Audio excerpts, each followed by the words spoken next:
Riyadh शहर में मकामी कम्युनिटी के ज़ौक़ और शौक़ के मुताबिक एक खूबसूरत और मुनफरिद रेस्टोरेंट दावत मजबूर का बाकायदा इफ्तिताह कर दिया गया।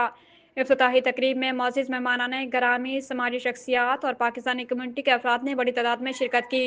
तकरीब के मेहमान ख़ुसूसी पार्लिमानी सेक्रेटरी बराए ओवरसीज़ पाकिस्तानी और human resource development Chaudhry Ehsanul Haq Bajwa थे।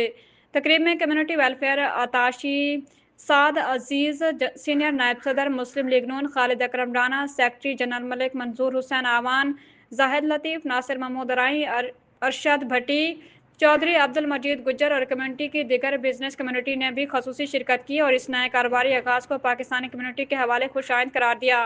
चौधरी एहसानुल हक बाजवा ने मालिकान को मुबारकबाद पेश करते हुए कहा कि सऊदी अरब में पाकिस्तानी कम्युनिटी का कारोबारी मैदान में आगे आना खुशाइंद है। ऐसे मनसूबे न सिर्फ हमारे सकाफती ज़ौक़ की नुमाइंदगी करते हैं बल्कि कम्युनिटी में मुस्बत सरगर्मियों को भी फ़रोग़ देते हैं। रेस्टोरेंट के ओनर्स मोहम्मद जुरैन खान मजबूर और जाकिर अहमद खान अतमा खेल ने इब्तिदाई तकरीब से खिताब करते हुए कहा कि हमारी कोशिश है कि अपने मेहमानों को मेयारी, खालिस और रिवायती पाकिस्तानी ज़ायके एक खूबसूरत माहौल में फराहम करें।